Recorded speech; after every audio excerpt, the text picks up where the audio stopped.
अस्सलाम वालेकुम एवरीवन, मैं इम्तियाज और आप सभी देख रहे हैं A1 एजुकेशन 2.0 पर आप सभी का स्वागत करता हूं। अगर आप इस चैनल पर नए हैं तो चैनल को सब्सक्राइब और वीडियो को लाइक करना ना भूले।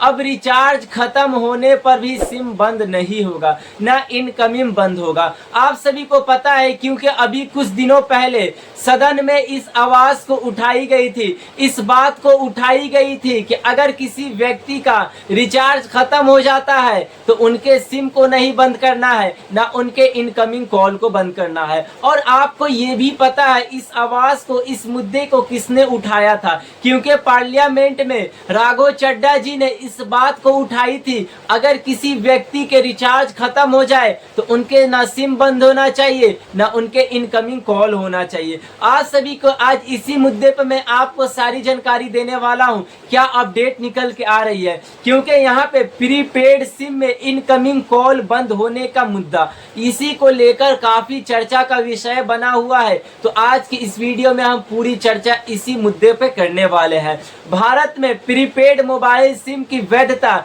यानी वैलिडिटी खत्म होते ही कई कंपनियां इनकमिंग कॉल बंद कर देती है, यानी आप सभी के कॉल कहीं से नहीं आ सकती हैं। इससे यूजर को सिर्फ कॉल रिसीव करने के लिए भी रिचार्ज करना पड़ता। अगर किसी व्यक्ति के रिचार्ज खत्म हो जा रहे तो उनके इनकमिंग कॉल को भी बंद की जा रही है, जिसके कारण अगर गरीब व्यक्ति है तो उन्हें काफी परेशानियों का सामना करना पड़ता है। अगर कहीं से कॉल आना रहे तो उनके कॉल भी नहीं आ सकते हैं। ये समस्या यहाँ पे बताया खासकर गरीब, मजदूर, ग्रामीण और बुजुर्ग व्यक्तियों लोगों को ज्यादा प्रभावित करती है। इसी मुद्दे को लेकर पार्लियामेंट में राघव चड्ढा जी ने आवाज को उठाई। तो अब हम बात करने वाले हैं क्या इस पे निर्णय लिया गया है। यहाँ पे प्रभावित टेलीकॉम कंपनियां, भारत की प्रमुख कंपनियां जिनमें ये सारी समस्याएं देखी जाती है, जैसे कि रिलायंस, जियो। यानी अगर आप जियो की बात करें तो जियो में भी ये सारी कंपनी में भी ये समस्याएं देखी जाती है। भारती एयरटेल, अगर हम एयरटेल की बात करें या फिर वोडाफोन या आइडिया की बात करें, यानी भारत की जितनी कंपनियां हैं, भारत में जितनी भी सिमें चलती है उसमें ये सारी समस्याओं देखने को मिल रही है। क्योंकि अगर कोई गरीब व्यक्ति है, कोई मजदूर व्यक्ति है तो क्या उनके इनकमिंग कॉल को बंद कर लेना चाहिए? आप अपना राय जरूर कमेंट में हमें देकर बताएं। यहाँ पे भारत संचार निगम लिमिटेड यानी BSNL, इन सारी कंपनियों में प्रीपेड प्लान खत्म होने के बाद इनकमिंग कॉल्स भी बंद हो जाती है। यानी ये सारे ऐसे सिम है जो कि इसमें उनका रिचार्ज खत्म होते ही इनकमिंग कॉल बंद हो जाती है। आम लोगों पर असर, हम अब बात करने वाले हैं गरीब और मजदूर व्यक्तियों पर इसका क्या असर पड़ेगा। यहाँ पे बताया गया मजदूर की रोज की कमाई लगभग 300 से 400 होती है। यानी आपको पता है अगर कोई मजदूरी करते हैं तो उन्हें कितनी मिलती है, 400 से 500। अगर उनका रिचार्ज खत्म हो जाता है या फिर वो अपना रिचार्ज कराए या फिर अपने घर बार को चलाए। इसी मुद्दे को लेकर पार्लियामेंट में सदन में आवाज को उठाई गई थी। राघव चड्ढा जी ने इस बात को सदन में उठाई, अगर कोई मजदूर व्यक्ति है तो वो बार बार अपना रिचार्ज नहीं करवा सकते हैं। अगर उनके रिचार्ज खत्म भी हो जाते हैं तो उनका दूसरे जगह से इनकमिंग कॉल नहीं आ सकता है। हर महीने 249 या फिर 399 या फिर 499 जैसी रिचार्ज करना मुश्किल हो जाता है। यानी गरीब व्यक्तियों के लिए इतने पैसे महीने महीने खर्च करना उनके लिए मुश्किल है। इसी बात को लेकर अभी चर्चा का विषय बना हुआ है। एक परिवार में अगर 5 या 6 सिम है तो महीने का खर्च कम से कम 2000 या 3000 हो जाता है। आपको पता है अगर आपके घर में संख्या ज्यादा है, आपके घर में ज्यादा सिम के यूजर हैं तो उनमें ज्यादा से ज्यादा खर्च हो जाती है। यहाँ पे सबसे ज्यादा प्रभावित लोग ग्रामीण लोग, जो ग्रामीण क्षेत्र से आते हैं, उन सभी व्यक्तियों को इसमें ज्यादा से ज्यादा प्रभावित हुई। गरीब परिवार, अगर कोई गरीब व्यक्ति है तो उनमें काफी समस्याओं का सामना करना पड़ता है। सीनियर सिटीजन, अगर हमारे कोई बुजुर्ग माता पिता हैं तो उनको भी इसमें काफ़ी समस्याओं का सामना करना पड़ता है। यहाँ पे कीपैड फ़ोन इस्तेमाल करने वाले, यानी अगर जिन व्यक्ति के पास कीपैड फ़ोन है, छोटा फ़ोन है, तो अपनी रिचार्ज को बार बार नहीं करा सकते हैं। इसी समस्याओं को लेकर अभी चर्चा चल रही है। पहले क्या व्यवस्था थी आपको पता है, जियो आने से पहले 10 या 20 का छोटा रिचार्ज भी काफ़ी होता था। यानी जब तक जियो नहीं आई थी उससे पहले अगर कोई व्यक्ति 10 या 20 का कूपन भी डलाकर अपने रिचार्ज को यानी वो बात करना चाहते थे कर सकते थे। इनकमिंग कॉल यहाँ पे बताया गया है, इनकमिंग कॉल हमेशा चालू रहती थी। यानी पहले जियो से आने से पहले इनकमिंग कॉल हमेशा चालू रहती थी। सिर्फ यहाँ पे आउट गोइंग कॉल के लिए बैलेंस चाहिए होता था। यानी पहले की अपेक्षा हम देखें अभी के तो यहाँ पे अभी बंद कर दी जा रही, मगर यही नियम पहले लागू नहीं की गई थी। यानी अगर आपके फ़ोन का रिचार्ज ख़त्म हो गया तो आप सभी के रिचार्ज यानी इनकमिंग आ सकती है, आउट गोइंग नहीं जा सकती है। जियो आने के बाद बदलाव, जियो आने के बाद क्या क्या बदलाव हुई हम वो भी देखेंगे। यहाँ पे रिलायंस जियो ने शुरुआत में 1 साल फ्री कॉल और डेटा दिया।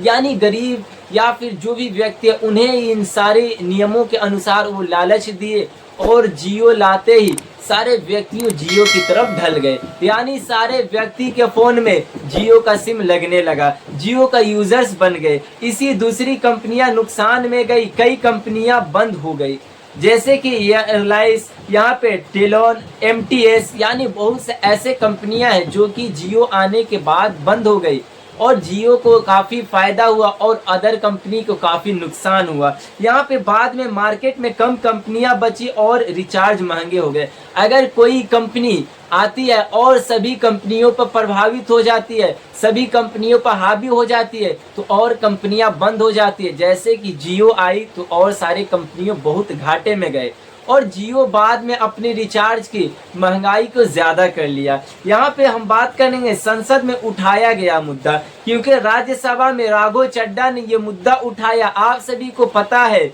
उन्होंने सरकार से मांग की कि इनकमिंग कॉल बंद नहीं की जाए। यानी अब आप सभी की इनकमिंग कॉल बंद नहीं होगी, गरीब लोगों के लिए सस्ते कॉलिंग प्लान बन जाएंगे। यानी जो ये उन्होंने मुद्दे को उठाया उनका ये भी कहना है कि गरीब व्यक्तियों के लिए कम प्लान वाले रिचार्ज आने चाहिए और टेलीकॉम कंपनियां पर यहाँ पर नियम रेगुलेशन बढ़ाया जाएगा। यानी कंपनी पर भी अब नियम लगाई जाएगी, बाजार में प्रतिस्पर्धा यानी कंपटीशन बढ़ाई जाए, यानी बाजार में भी कंपटीशन बढ़ेगी। यहाँ पे हम बात करने वाले हैं उपभोक्ताओं की समस्या, जो अगर जियो का यूज़ करते हैं या फिर आप अदर कंपनी के सिम का यूज़ करते हैं तो यहाँ पे कंपनियां बार बार रिचार्ज के लिए कॉल मैसेज करती है। यानी अगर आपके फ़ोन का रिचार्ज ख़त्म हो गया तो कंपनी आपको दिन भर में 10 या 20 बार कॉल करती है कि आप रिचार्ज कराएं।